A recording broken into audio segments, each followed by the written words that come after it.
So for this week's edition of the Beggar's Bowl, I'd like to tell a story.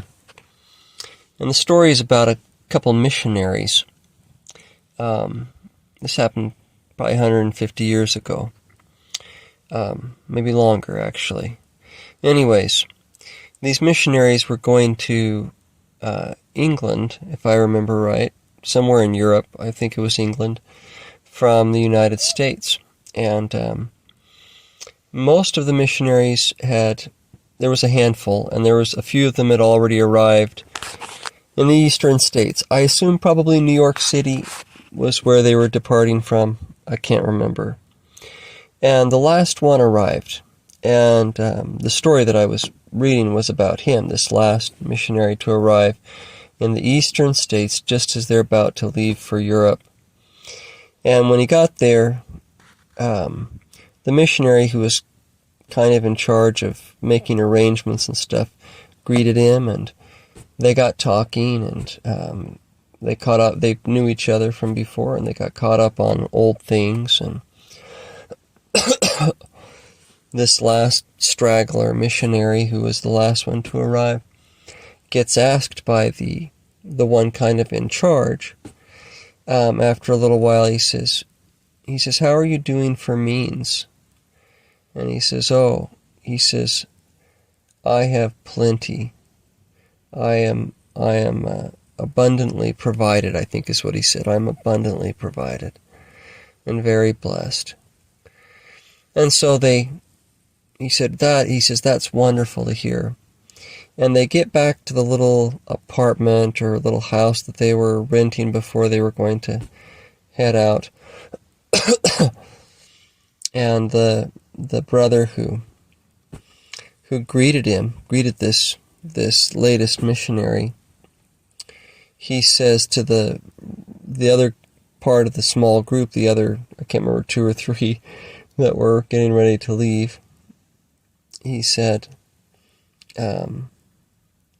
not right away, but within it, they got talking, and later on that evening or the next day, he says to the rest of the group, he says, as you all know, we've all been out of money, and we haven't been sure how we're going to get across the ocean to to Europe. And he says, but I have good news, and that is that brother so-and-so, that's this one who just showed up, he tells me that he's abundantly provided, and so it appears that God may have answered our prayers in brother so-and-so, and perhaps he's going to be the means to help us all get there.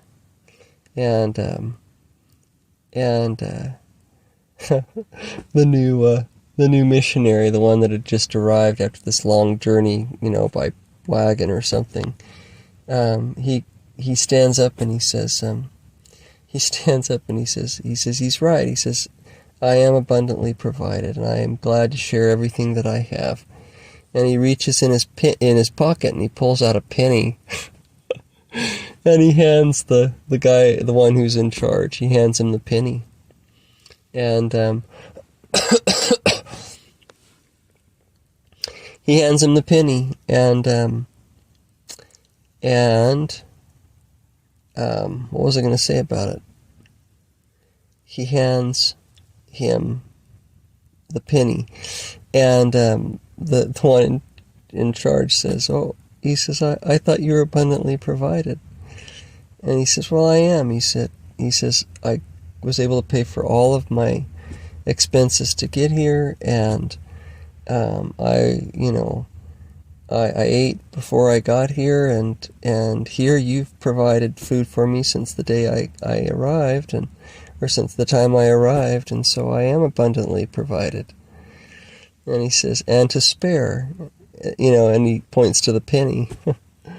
And I can't remember if they all laughed or if, they're just kind of like, oh, so I guess we don't have the money. We're going to have to figure out how to round up the money to get across the ocean.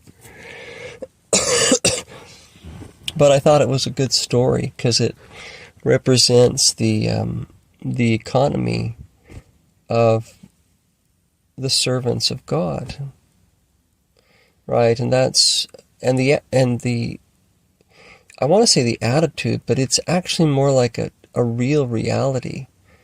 It is a reality to those who live this way, that it's like, even when there's no money to spare, when your stomach is full and there's clothing on your back, you don't feel in want.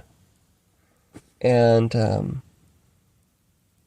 so I think that is the thing that everybody is longing for, the thing that people are chasing by trying to accumulate enough to where they have so much, and that they can feel that way. They can feel like, I don't have to think about money.